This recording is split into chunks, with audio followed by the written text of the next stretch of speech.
Hello, my name is Lori. Today I'm going to be talking about my annual credit report.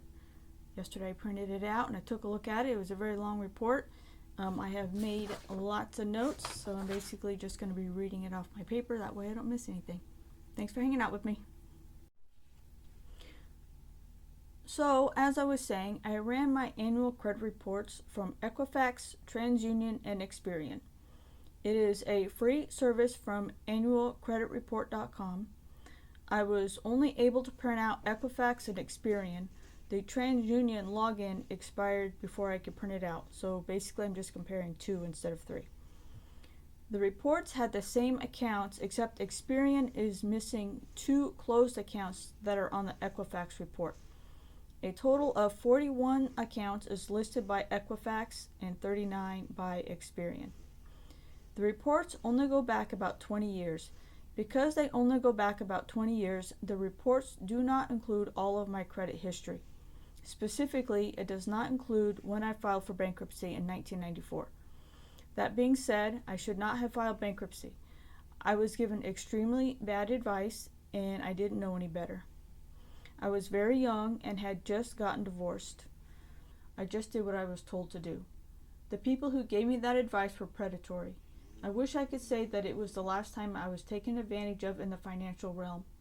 I was misled and taken advantage of on at least 3 other occasions, primarily in regards to refinancing loans.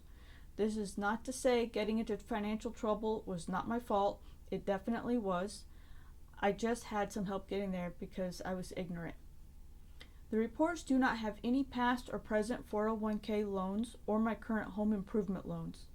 Since the home improvement loans have moved over to Synchrony, I expect they will show up eventually. The reports do not have a credit score. Credit scores are typically only generated by lending institutions. However, Experian offers a separate service where they generate a credit report for personal use, not official use. Currently, my score is at 778. Down by 15 points due to the recent car refinance. The Experian report states when the debt will fall off the report. Equifax does not. The Equifax report lists 4 past addresses. The Experian report lists 7 past addresses. Only a couple of the past addresses are the same. All of the addresses are correct. Experian lists 3 former phone numbers. Equifax lists 1 former phone number. All are correct. Equifax lists 2 alternate names. Experian lists 5 alternate names, and all are correct. They both have my correct year of birth, but neither lists my actual birth date. Equifax lists average age of credit as 9 years and 10 months. The length of credit history is 20 years and 8 months. Experian does not say either, and the most recent reporting is from about a month ago. So Equifax says there have been 2 hard inquiries and dozens, if not 100, soft inquiries. Experian says that there has been 1 hard inquiry and at least 100 soft inquiries. A hard inquiry is when a lender requests to review your credit report after you've applied for credit. A soft inquiry is when a company checks your credit before sending you an offer for credit. I get offers for credit nearly every day in my mail and email. Hard inquiries can negatively impact your credit score if you have too many in a short period of time, depending on the type of credit. Soft inquiries do not impact your credit score. Also, checking your credit report does not impact your credit score. There are no negative comments on either one of my reports. All of the information was correct on both reports. They both list current or past employers. They both list 3 employers, but only 2 are the same. They each list a different 3rd employer. Funnily, one is for a company I worked for in the 90s, which was a real surprise, and one is for a company that I only worked for like a week. I don't even remember when it was, in the early 2000s.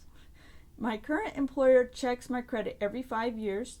I don't believe my credit affects my employment status, but I do know that if I don't let them check my credit, it definitely will impact my employment status, if you know what I mean.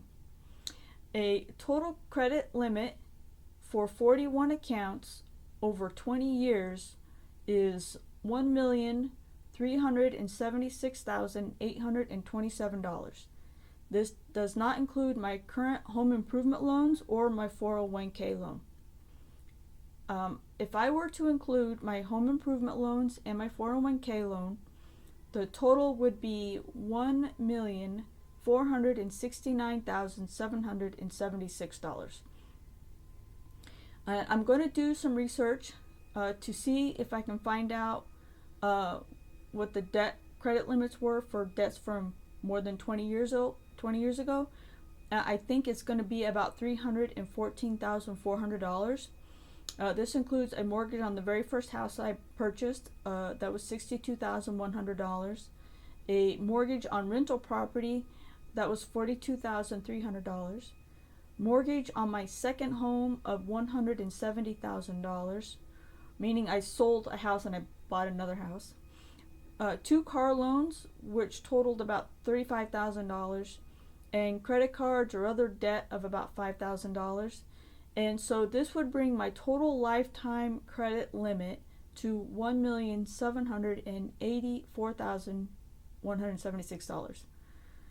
So let me say that again. $1,784,176 is about what my lifetime credit limits is.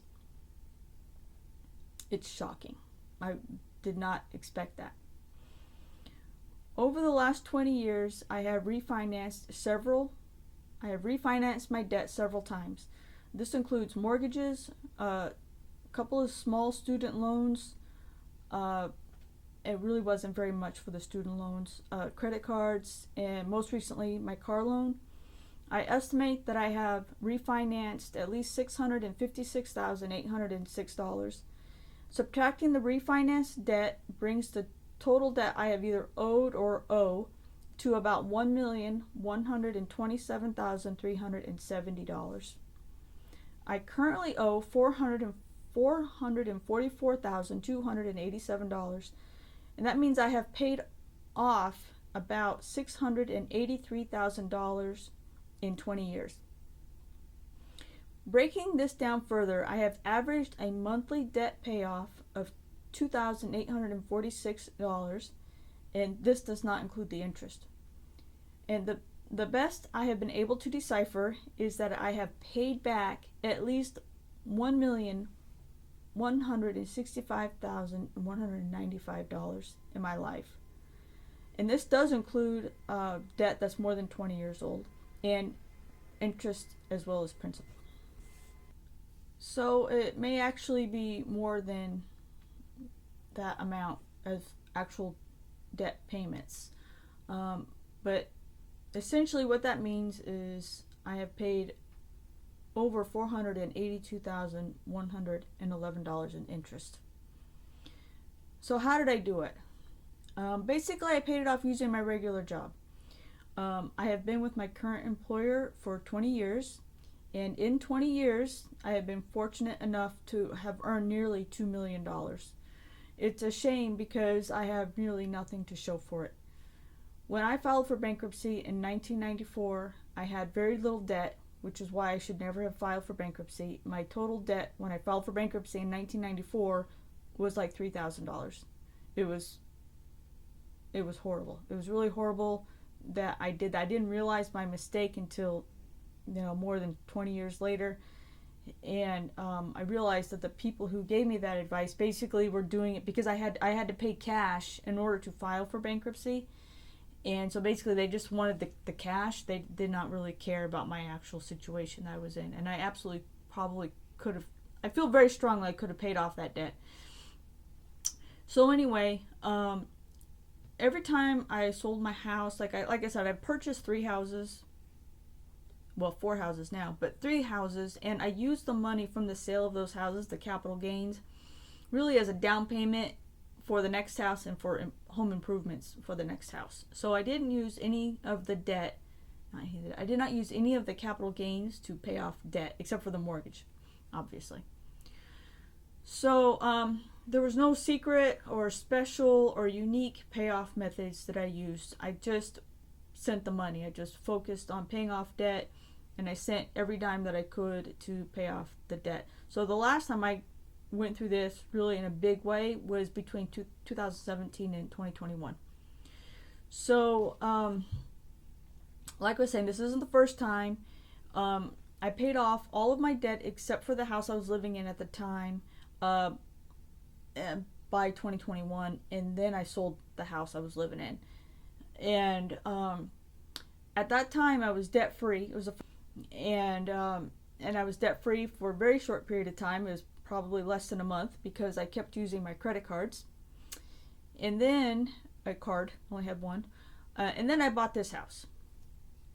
I bought this house in 2022, and so between March 2022 and October 2023, I gained over $500,000 in debt. It's about $504,000, of which only about $400,000 was the mortgage on this house and the 401k loan I took out for the deposit, for the down payment. So I put in about $90,000 of work on this house, and about $14,000 in just basic random spending, travel, laptop, sewing machines, fabric, just consumer debt basically. And since October of 2023, I have paid off about $60,000 in debt.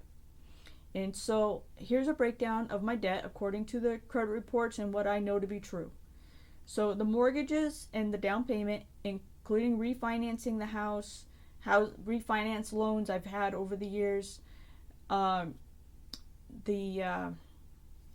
from the first houses that I bought, the first house that I bought that I lived in, and the house that I bought for rental property, I had a total credit line of $1,230,557 when you take all of it together. For credit cards, $99,262.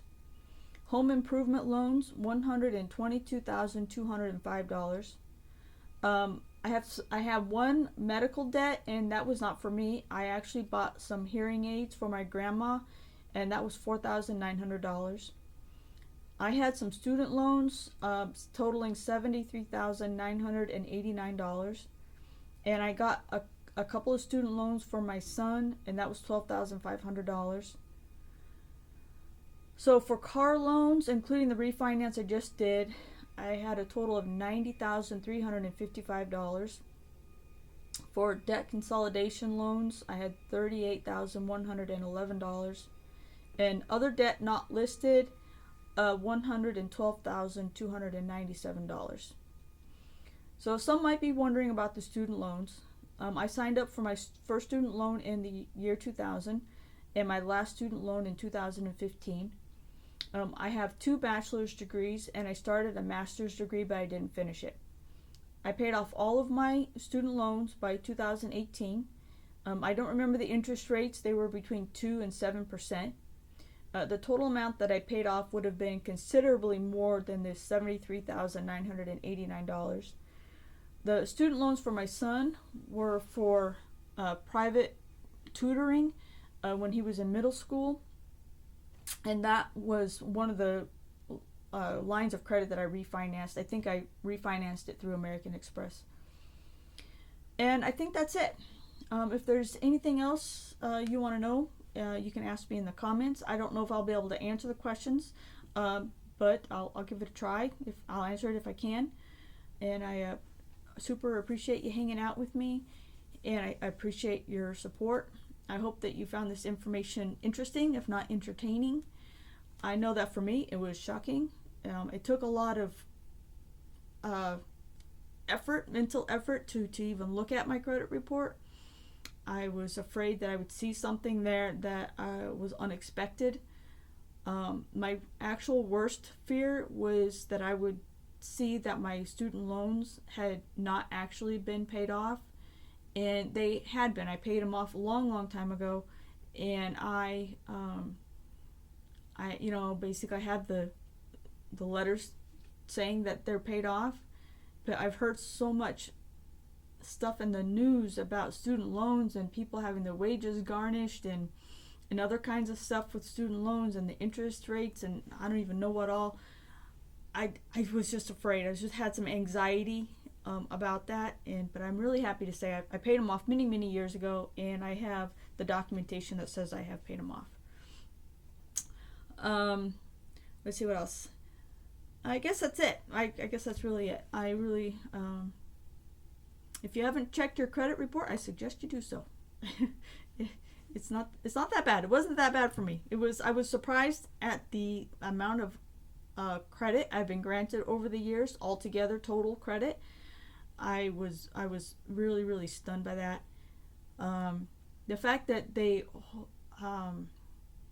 look back 20 years, I guess that could be of benefit, but it's 2025 now, so all of my student loans and all of the debt that I paid off 2017, 2018, that's all going to fall off my report here in a couple of years, and I'm interested to see what kind of effect that'll have, because I don't have the same volume of credit after that point, even though I still have a lot of, don't get me wrong, I know I have a lot of debt and a lot of credit, but that was a lot before 2018, so it'll be interesting to see. I got a couple years to see what that's going to be like.